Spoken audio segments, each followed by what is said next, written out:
He was the boy who had no dragon. While his brothers and his nephews soared above the bay on wings of fire, Aemond Targaryen walked the ground, mocked and friendless, his pride cut deeper than any blade could reach. So, one black night, a child of barely 10 years crept alone to where the oldest and largest dragon in all the world lay sleeping, and he climbed onto her back. By dawn, he had lost an eye to a nephew's knife, but he had gained Vhagar. And when they asked him whether the trade had been worth it, he said it had been a fair exchange. Born in 110 AC, slain above the god's eye in 130 AC, this is the complete story of Aemond Targaryen. But was Aemond a hero who answered the mockery of his childhood with iron resolve? A monster who burned the Riverlands and slew his own blood? Or simply the coldest, most dangerous prince the Dragon Kings ever bred? Stay with me, and by the end you may find the histories themselves cannot quite agree. Welcome to Westeros Within, where we journey into forgotten ages, hidden legends, and ancient mysteries. Heroes and monsters of Westeros. This is Aemond Targaryen, One Eye, rider of the largest dragon. Our story begins in the Red Keep of King's Landing, in the year 110 after Aegon's conquest. Aemond was born the second son of King Viserys I, and his second queen, Alicent of House Hightower, daughter of the king's own hand, Sir Otto. Above him stood his elder brother Aegon, born 3 years before. Beside him grew his sister Helena, and after him would come his younger brother Daemon. They were the children of the Green Queen, and from his earliest breath, Aemond was born into a divided court, for the throne was already promised elsewhere. Years before Aemond drew his first breath, King Viserys had named his daughter Rhaenyra, born of his first wife, as his heir before all the lords of the realm. Yet Queen Alicent's faction, the ones the chronicles would come to call the Greens, quietly favored her own sons. So the boy grew up in a castle where smiles hid daggers, where his mother's people and his half-sister's people circled one another like wary hounds, waiting for the old king to die. And in that nest of dragons, young Aemond alone had no dragon to call his own. His brother Aegon rode golden Sunfire. His sister Helena had Dreamfire. Even his little brother Daemon would claim blue Tessarion. Rhaenyra's sons, Jacaerys and Lucerys and Joffrey, soared on their own beasts. But Aemond, fierce and proud and hungry, walked the earth like any common boy. And children, as we know, can be the cruelest of all judges. The fool called Mushroom tells a tale, and we must take Mushroom's tales with care, for he loved a wicked story. He claims that Rhaenyra's sons gifted young Aemond a pig dressed in feathered wings and called it the Pink Dread, and bid him mount his dragon at last. The boy, it is said, wept with fury. Whether the pig is true or merely the fool's embroidery, the mockery itself is written across every source. And Aemond, they say, swore through his tears that one day he would have a dragon larger than all of theirs together. It was no idle boast. He would make it true within a few short years. The chance came in the year 120, on the island of Driftmark, at a funeral. The Lady Lyanna Velaryon, wife to the king's brother Daemon, had died across the narrow sea, and her body was brought home to the seat of House Velaryon for the rites.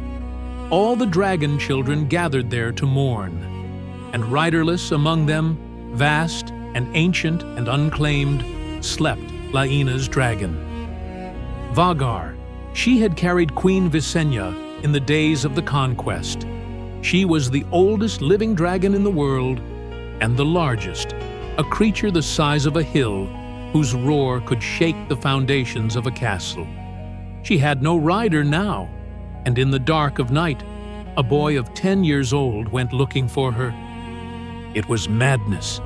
A child approaching a hungry, grieving dragon could expect to be eaten where he stood. But Aemond did not turn back. He climbed her, and he woke her. And he flew, soaring over Driftmark on the greatest dragon alive. When at last he landed, he was no longer the dragonless prince. He was Vhagar's rider. But triumph in that family was never free. The other children found him. Laena's young daughters, the twins Baela and Rhaena, had a claim of their own to their mother's dragon, and they were furious. Rhaenyra's sons, Jacaerys and Lucerys, joined the quarrel. Words turned hot, and Aemond, outnumbered and unbowed, gave back as good as he got. He bloodied them, broke the elder boy Jacaerys' nose, and then he spoke the words that could never be unsaid. He called Jacaerys and Lucerys by another name. He called them Strongs. To call them Strongs was to call them baseborn, to name them the sons not of Laenor Velaryon, but of another man, and to strike at the very legitimacy of Rhaenyra's heirs. It was the most dangerous accusation in the realm, and a half-blind boy had hurled it openly. I say half-blind, because that is the price the knight exacted. In the struggle, young Lucerys drew a blade and slashed it across Aemond's face, and took his eye. The prince would be one-eyed for the rest of his days. The wounded children were carried before the king, and the families demanded justice, each their own. Queen Alicent called for one of Lucerys' own eyes to be put out in turn, a grim symmetry, an eye for an eye. Rhaenyra demanded the boys be put to the question about the word strong. King Viserys, who wished only for peace in his house, refused them both. He forbade any man to speak of bastardy again on pain of losing his tongue, and he bid the families embrace and forgive. No one forgave anything. The histories mark that day as a wound that never closed, the moment the Greens and the Blacks passed beyond the hope of reconciliation. And Aemond? When they spoke to him of all he had lost, the boy gave the answer that would define him for the rest of his life. He thought the trade a fair one. He had given an eye and taken the greatest dragon in the world. He would wear a sapphire in the empty socket where his eye had been, and from that gem and that wound, he took the name the realm would know him by. Aemond One Eye. Here the soft prince ends, and the warrior begins. Through the long, uneasy peace of his father's later years, Aemond grew into the most dangerous of all Alicent's children. Where his elder brother Aegon gave himself to wine and idleness and the pleasures of the city, Aemond gave himself to the sword. He trained relentlessly. He grew lean and hard and cold, a master of the blade, scornful of his brother's softness, nursing his grievances like banked coals. Mushroom again gives us lurid tales of the two princes and their nights in the pleasure houses of King's Landing. But the fool's whispers we may safely set aside. What the sober record shows is a young man honing himself into a weapon and waiting for the day the realm would need one. That day came in the year 129, when King Viserys breathed his last in King's Landing. The old king's death did not bring peace. It brought the storm he had spent his whole reign trying to hold back. Within days, the Green Council moved. Aegon's grandsire, Otto Hightower, his mother Alicent, the grim knight Sir Criston Cole, and Prince Aemond among them, resolved to set aside Rhaenyra's claim and crown Aemond's elder brother instead.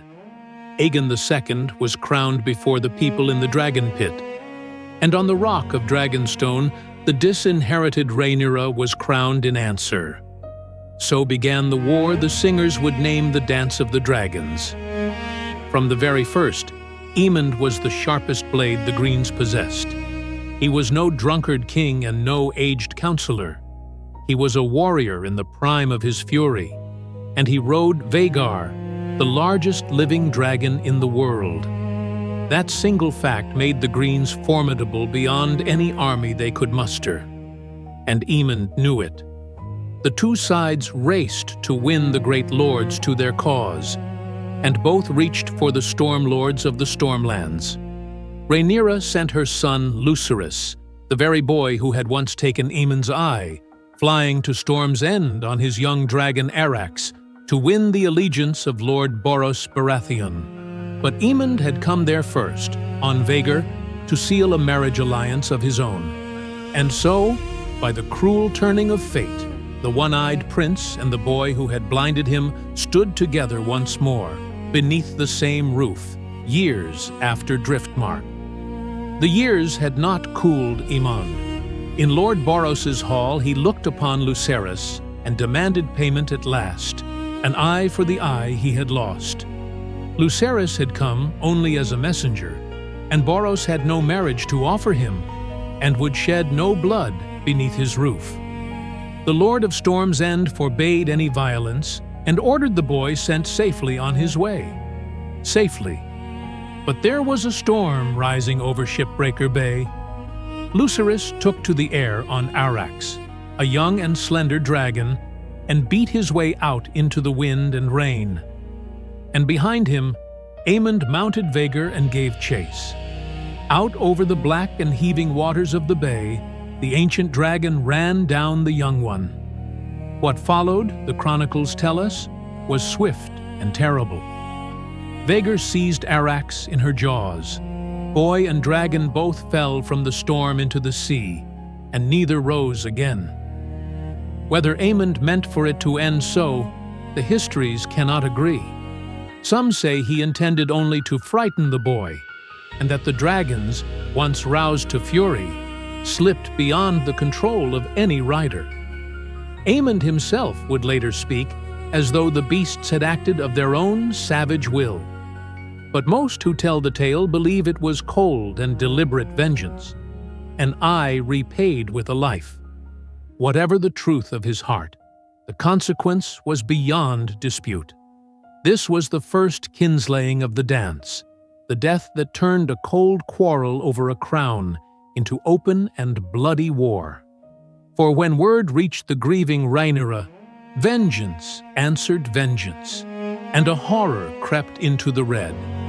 Keep itself and took the life of Aemond's own young nephew, the small son of Helaena and King Aegon. Blood called for blood, and the wheel of slaughter that Aemond had set turning would not stop until it had ground both houses to ruin. Now the cold prince became the terror of the realm. Through the war, Aemond rode at the heart of the Green cause, most often beside Sir Criston Cole, the hand they called the Kingmaker.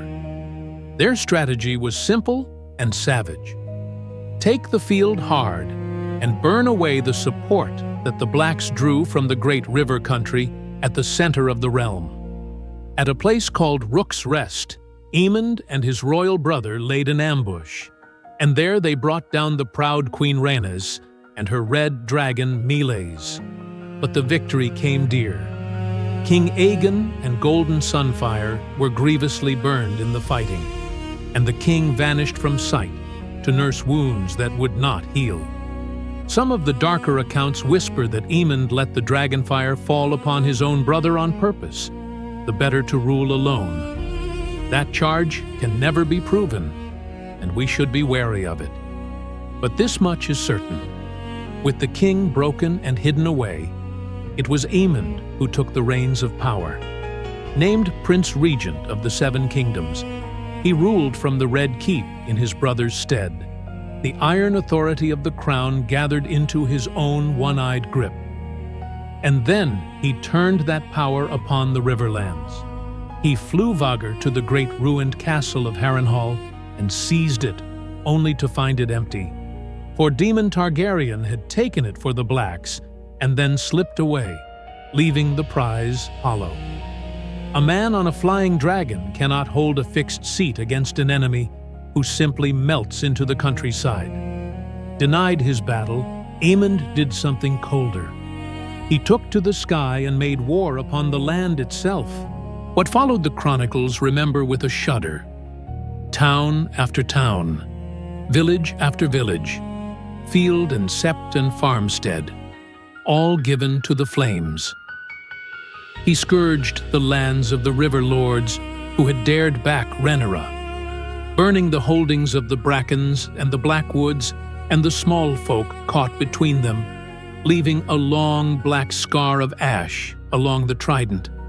It was among the cruelest chapters of the entire war, and it sealed his name forever. Aemond One-Eye, Aemond the Kinslayer, the prince who burned the heart of the realm. But a man cannot rain fire upon another's people forever without that fire being answered. And out in the burned country, an old wolf was hunting him. Aemond Targaryen, the rogue prince, the deadliest swordsman of the age, came looking for Aemond on his thin red dragon Caraxes, the one men called the Blood Worm. He left word that he would be waiting at Harrenhal, beside the vast lake the river folk call the God's Eye. A challenge between the two greatest dragon riders left alive. There could be only one answer to it, and Aemond gave it. He came. Here the legend reaches its end, and I must tell you plainly that no one who stood close survived to swear to every detail. What follows is the chronicle's best reconstruction of that final hour. Above the still gray waters of the God's Eye, the two dragons climbed into the storm clouds, the largest dragon in the world against the lean and furious Blood Worm. They found each other in the dark sky, and they locked together, claw and fang and fire, and bound as one they began to fall, burning, toward the lake below. And as they fell, the old wolf made his leap. Daemon Targaryen, they say, sprang from the back of his own dragon onto Vhagar's, and there he drove his Valyrian steel sword, the blade called Dark Sister, through the sapphire that filled Aemond's blind eye, deep into the skull beneath. So Aemond One-Eye died in the air, slain through the very eye whose loss had begun his legend. The two great beasts struck the water still entangled. Vhagar, oldest and largest dragon in all the world, the prize a frightened boy had claimed in the dark, was killed beneath the lake. Caraxes dragged his broken body to the shore and died beneath the walls of Harrenhal. Of Daemon, no trace was ever found, which is why men tell tales to this day that he somehow lived. But of Aemond, there was a trace. When at last they searched the depths of the God's Eye, they found his bones still chained to Vhagar's saddle, the sapphire, and the wound where Dark Sister had passed through. To the very end, the Kinslayer was bound to his dragon, the two of them sleeping in the cold dark at the bottom of the lake. His death did not end the war. The dance ground on toward the mutual ruin of both houses. But it broke the Green's mastery of the skies and ended the terror over the Riverlands, for their sharpest sword was gone. So we return to the question we began with. Was Aemond Targaryen a hero or a monster? Consider how his whole life was framed by a single thing: an eye. The eye taken from him on Driftmark by a boy's blade, and the eye found by Dark Sister at the God's Eye, the wound at the beginning and the wound at the end, bookending everything between. He was the mocked and dragonless child who answered humiliation with the boldest act of courage, and then spent that courage burning the helpless and slaying his own kin. Septon Eustace might call him a defender of his brother's crown. The river folk who watched their homes burn would call him a monster without pause. Perhaps the truest answer is the one the boy himself gave on Driftmark. He was a prince who looked upon a terrible price, in blood and eyes and the lives of his own blood, and decided every time that it was a fair exchange. From first breath to last, that was Aemond Targaryen.